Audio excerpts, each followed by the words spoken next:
Hi, I'm Ryan Malyar, and thank you so much for joining me for another episode of Marlborough Minute. Marlborough has so many wonderful groups, and I'm very excited to be able to feature the Addiction Referral Center today. They're located right down the road, and I have two special guests. We have Tracey, who's the president of the board of directors, and Keith, who's the executive director at Addiction Referral Center. Welcome to the show. Thank you. Thanks, Ryan, for having us. So, Keith, I know you're pretty new to the organization. Am I right? You're correct. So let's start over with Tracey. You've been on the board of directors for a while. Am I correct? Yeah, quite a few years. I think it's probably 6 or 8 years now. I started out just volunteering with the organization, actually at the fundraisers and things, just being a person that came in and helped out and volunteered for a day, and just got more and more involved with the organization over time. But the ARC itself has been around for over 50 years. That's incredible. It's incredible. And it is a nonprofit group, am I correct? Correct. So it started back in 1972, and it was really just a kind of a casual group of people that got together. So our mission is to help people with substance use disorder, opioid use disorder, and back then people were dealing with alcoholism mainly, some drug abuse, and they were wanting to just support others in the community. And then in 1983, they decided to incorporate into a nonprofit. So we're a 501c3 nonprofit, and at that time we were still run by volunteers, but now we're providing more services. We're growing over time, and we have some staff. That's what we have Keith as our executive director now. Wonderful. I wonder who could tell me about what are some of the services that you offer, and then maybe how those have changed or evolved over time. Sure. I'll start just basically our services are a couple main things. One, we're the Addiction Referral Center. So we're helping refer people and helping them find the resources that they need. There's a lot of different options for treatment for addiction, but it's hard to navigate the whole thing. There's a lot of different things going on. And often people, of course, aren't in their best state when they're looking for these kinds of services. So we're, as you said, we're right up the street. We're here local in Marlborough. So you call, you talk to somebody on the phone, tell them what's going on, and we would do a referral to a detox for someone in an emergency situation, or a treatment center, even other social services as needed. So it's a place where you can drop in and talk to someone or call on the phone, and family members too. Absolutely. Sometimes a family member's calling to try to find help for someone in their family. And I saw a great statistic about how many different people come through ARC's doors every week. Over 300 people come through. So what sort of in-house services are you offering? Are you offering group therapies, or why are people visiting? Well, we have over 25 peer support meetings a week. So 7 days a week, we have different types of meetings there. And what people are most familiar with is AA or NA, which is Narcotics Anonymous. We also have Al-Anon, which is a group for families of people that are dealing with addiction. So these different types of meetings at different times of day for people, and so many people will come through a couple times maybe during the week or once a week, and then come back over time, over the weeks, over the years, many times. So it feels it's a good comfort zone for people to get support from other peers. Has the need for these types of services grown over the years, or has it always been sort of a level need? Well, the need isn't going away. No. I don't know, that's the only way I can answer this. It's, and the opioid epidemic, which we were aware of, before it became popular news, 10, 15 years ago, really increased that need and brought in people, younger people also, and families dealing with that, especially here in the suburbs in Marlborough. It's affected us a lot. So I think it's evolved over that time, right? So 25 years ago, it was a lot more alcoholics. Now it's a lot more dual diagnosis with drugs and alcohol and gambling. And in fact, one of the meetings that is starting tonight that we've just added is a Gamblers Anonymous meeting on Wednesday nights from 7 to 8:30. And some might not even think of gambling as an addiction, but it is. It is a legitimate. Absolutely. And here you are adapting and finding the needs of the community and providing services to meet them. That's exactly how we've grown. That's the only way that we really evolve is what's needed and what the community needs. We also have our other staff member is a recovery coach. Chris is a recovery coach, and so she's someone that, in addition to these group meetings where people are gathered together, she can provide some individualized services for people, so they can, help work with them on what they need in particular. Right. Keith, maybe you could tell me a little bit more about your background and what has brought you to the Addiction Referral Center as the executive director. My background is basically that I've been in recovery for a number of years, and I go to a regular meeting with people who have been very active in the Addiction Referral Center. And I was recently looking for an opportunity to work more with people, be of service, to help with young people, and I have a lot of things that I'd like to do kind of for the next stage of my career. And I was fortunate enough that they were looking for an executive director, but I don't have any training or background in this other than the fact that I'm a member of Alcoholics Anonymous. And I just think that this is a great opportunity to maybe grow with what's happening now. As you said, gambling is becoming more and more, now that it's legalized in Massachusetts, now that it's on everybody's phones. I personally believe it's going to be more and more of an issue.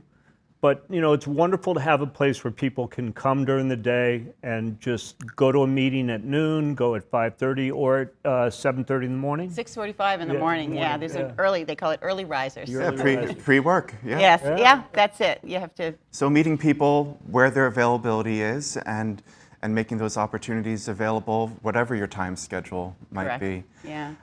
I'm curious what the environment feels like there.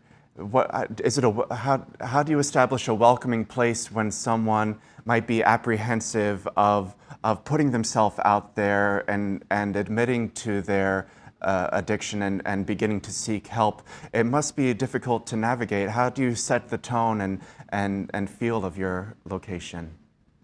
Well, I think that's where the peer support, the peer relationship comes in. So when someone calls the ARC, they're talking to someone who understands what they're coming from. That's the difference between a clinical environment, right? Okay. So there's, they treat addiction and substance use in hospitals and in, different places, but we're very focused on that peer environment. So it is welcoming to people. They come in. When the people come into the meetings, although some of them are open meetings, meaning anyone can attend if they're there to support someone else, it's most often you're going to talk to somebody that's been through what you've been through and can identify with where you're at. And I know from my experience, that's one of the strongest things that helps someone continue on that path to recovery, making those connections. I see here in my notes that we also have a project called Brave. Can you tell me a little bit about what this initiative is?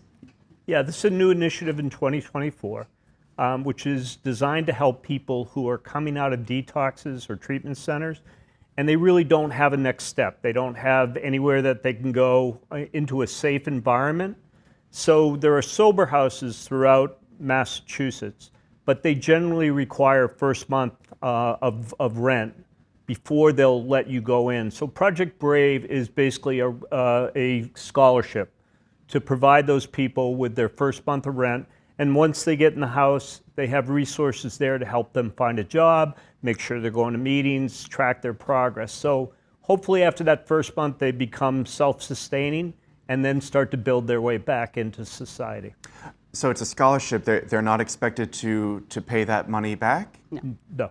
So now let's talk about, where does the money come from? There you go. That's the question of every nonprofit who's tuning in, Yeah. is when you're doing wonderful work in the community, how do you sustain? Well, so all the services that we've talked about are all offered at no charge.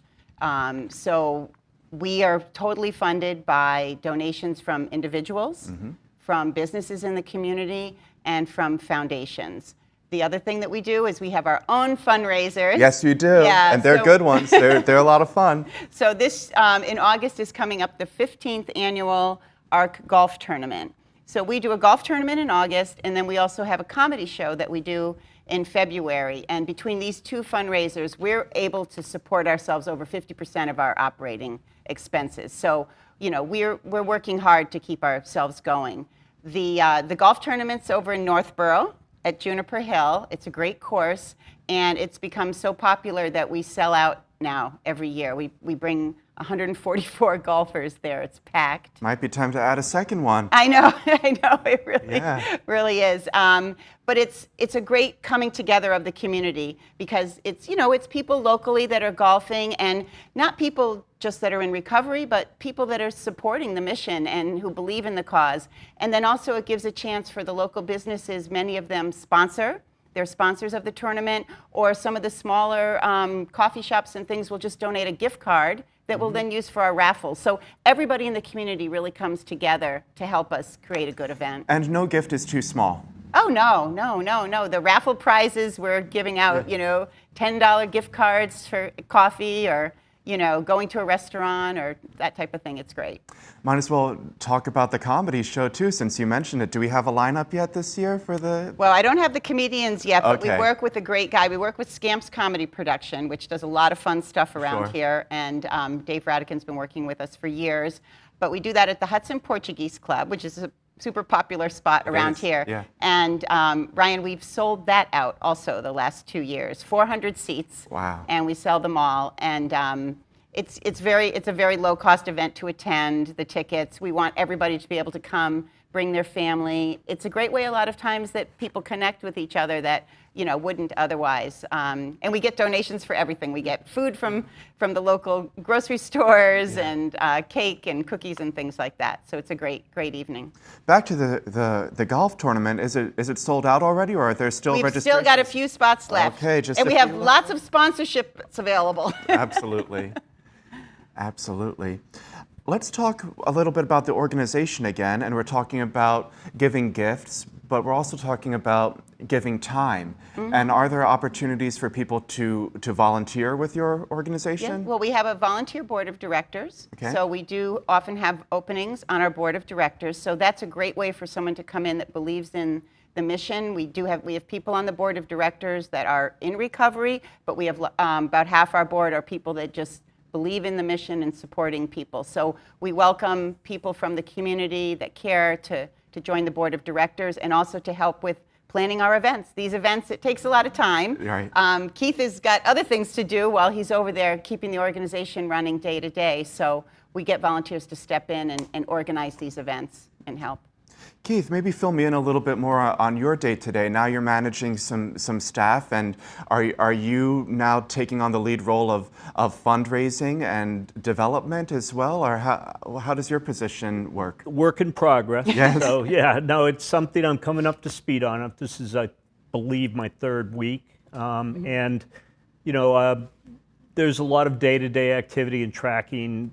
One of the things we like to do is keep track of the number of people coming through, the calls, how we're helping the community, and that validates the idea of fundraising. This is what we're doing, and here's basically the evidence that it's working. In addition to the Project Brave, we also have a program where we use a local taxi service to help people get from, if they're in a bad way and they want to get to a detox, they don't have any transportation, we'll basically arrange a ride with the taxi service to get them there. And in addition, we'll give them a bag of basically personal items that will help them when they're in the detox, toiletries and such. So those things all are, again, free. There's no charge for them. And those are all funded by, donations and all that. But the day-to-day in there is trying to do what you said we're trying to do, is make it a very, very warm and comforting place where you can walk in and see people and have them smile and say, how you doing? Because I'll tell you, a lot of people when they're first coming around and they've had some difficulties with addiction aren't feeling very, very welcomed by people that they see. Right. So and the peer support that Tracey talked about, that's a big part of recovery program. You give back what was given freely to you. That's how you stay, on the beam, if you will, and that's how you keep your own sobriety, by giving others. And that's you can see that throughout the Addiction Referral Center, and not just the staff. And Chris is very active and very, very knowledgeable. She's like the only other staff who works. She's She's your more staff. senior than I am. Yeah. She's your staff. But she's like she's the person that kind of connects all the dots and gets people the services that they need. Tell me about the transition that happens from being in recovery to being in a place where you can become a mentor. Well, how does that transition happen? It must be very empowering to reach this position where you then feel like you're able to pass on your history and knowledge and compassion to someone else. I'd say that there's an AA term, little by slow, right? Okay. It comes over time as you start to put your own life back together if you had, difficulties, and as you start to feel more confident. But, generally, there's no requirement for any amount of time. We have people that come right in and jump in and get active in a group or in just being of service, helping out with our, the AA hotline, taking calls from people who need to talk to somebody. There's so many ways to give back and be of service. And, just from my own experience, that's where I feel best about what's going on in my life, when I'm able to take the focus outside of my problems and help others. And that's really a big part of recovery. Wow. The thing I wanted to add was that we want to grow. We want to do more, and we just like these things that Keith mentioned, these different with transportation and help emergency assistance with sober housing.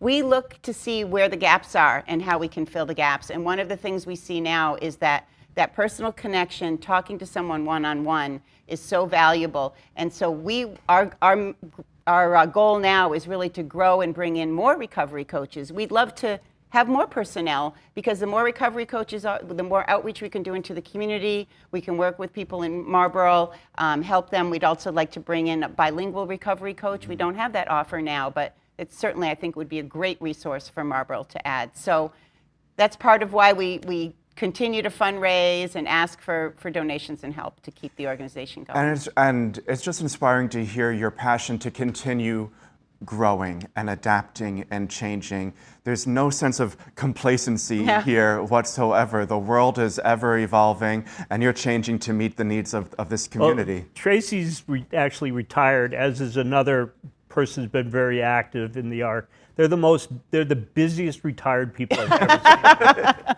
They are so active, and they just always bring energy and excitement to what they do. And one last thing I want to say is that Gamblers Anonymous meeting tonight, that wasn't something we came up with.